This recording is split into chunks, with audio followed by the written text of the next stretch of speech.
That's right, folks. The bitch is back. This is Sam Cheney reporting for WeaponizedNews.com.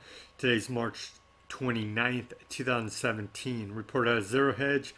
Hillary slams Trump in first post-election law speech. Resist, insist, persist, enlist. Why she's not in prison is beyond me. Here she is, clad in her purple suit, inferring that we have a purple Well, we haven't seen much of color Hillary Clinton revolution since the in this country. election, but Let's hear today this she was report back out in the of spotlight in the Bay Area. San Francisco. It is great to be back in San Francisco. She took center stage at the Professional Businesswomen of California conference. Melissa Kane is here with Clinton's message to the sold-out crowd. Melissa?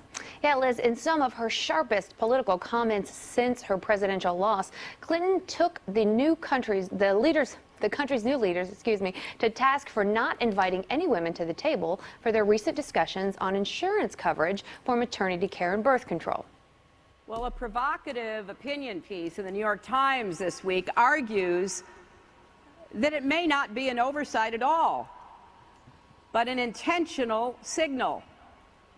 Don't worry, the men are in charge of everything. My favorite sort of take on these pictures, maybe you saw it, was the one of I can't even barely listen to her speak. It makes me sick. Continuing to preach division, continuing to try and undermine the American electorate. She should be in prison.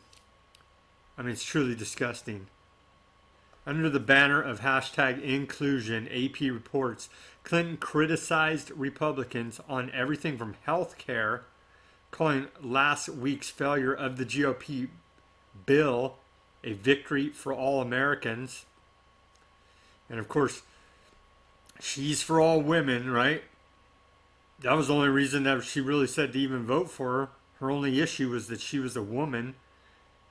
And of course, complaining that there's not enough women at the table when Kellyanne Conway was the first woman to ever be the campaign manager of a winning presidential candidate. There are women in Trump's administration. His daughter, Ivanka, is there. One of his head spokesmen, the daughter of Huckabee, is there. And so there's a bunch of women around Trump. It's completely utterly ridiculous. But it goes on. She's back. Why is she not in prison? She needs to go to prison. Truly disgusting. The bitch is back with her new slogan. She says, "It's not the kinds of things you think about when you take long walks in the woods. These are bad policies that will help people and take our country in the wrong direction," Clinton said. And her new slogan is resist, insist, persist, and enlist. Instead of trying to help unite America, she continues to divide America. And of course, national white women voted 43% for Clinton to 53% for Donald Trump, a part of why he won. And that's out of CNN National Exit Poll, if you could believe those polls. But yes, she's back preaching division. And of course, the favorability ranking of Hillary Clinton and the Democrats continues to decline, but they don't care because they're lying criminal scumbags that want a purple color revolution in this country. She needs to be in prison along with the rest of her criminal cartel. And remember, she colluded with the mainstream media.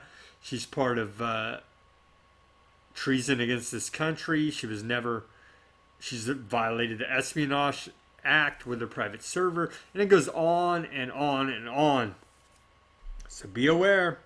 The bitch is back. Do your own research about the crimes of Hillary Clinton and why she needs to be in prison. Subscribe to this channel, speak out, and take action.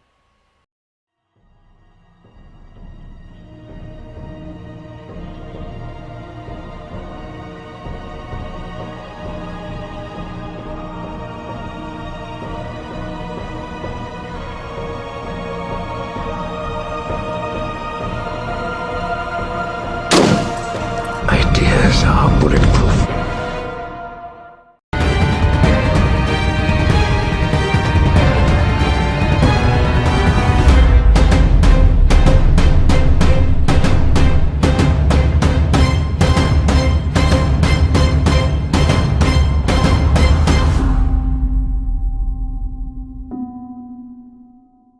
The great story here for anybody willing to find it and write about it and explain it is this vast right-wing conspiracy. It's no secret that we're going up against some pretty powerful forces that will do and spend whatever it takes to advance a very different vision for America.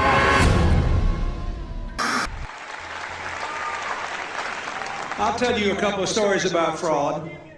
She didn't just delete tens of thousands of those emails, she wiped the server clean. What, like with a cloth or something? Personal emails are my personal business. You know, let's release everything. Let's let everybody in America see what I did for 4 years. But as I said, I saw it as a matter of convenience, and it was allowed. Others had done it. So that's all I can say. The server will remain private. Here's the problem. Their stories have not been the same up to this point. The State Department stories in the two cases have not been the same up to this point. That's why these two federal judges have personally gotten involved in an area where federal judges never get involved, called discovery, the gathering of evidence pre-trial. That's done lawyer against lawyer without a judge involved. You have two cases here. One a federal judge appointed by Ronald Reagan, one a federal judge appointed by Bill Clinton, both saying the same things about her. There's too much deception here. Mrs. Clinton, when you speak to me, you will certify under penalty of perjury that you're telling the truth.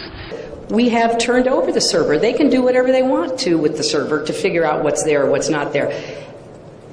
Going through the emails, there were over 60,000 in total sent and received. About half were work-related and went to the State Department, and about half were personal. When you speak to the public, you say, I turned over everything.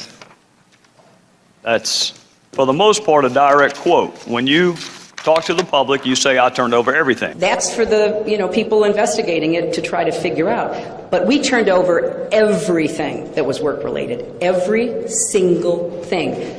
90 to 95% of my work-related emails were in the state system. If they wanted to see them, they would certainly have been able to do so. You know what? That is maybe the 10th time you have cited that figure today. It is. And I have not heard anyone other than you ever cite that figure. Who told you that 90 to 95% of your emails were in the State Department system? Who told you that? We learned that from the State Department in their analysis of the emails that were already on the system. The Inspector General report found that less than 1% of State Department emails, record emails, were captured. So they give a number of less than 1%, and you give a number of 90%. I have absolute confidence that everything that could be in any way connected to work is now in the possession of the State Department. This pile represents the emails that you sent or received about Libya in 2011, from February through December of 2011. This pile represents the emails you sent or received from early 2012 until the day of the attack. There are 795 emails in this pile. We've counted them. There are 67 emails in this pile in 2012. And I'm troubled by what I see here. I can only conclude by your own records that there was a lack of interest in Libya in 2012.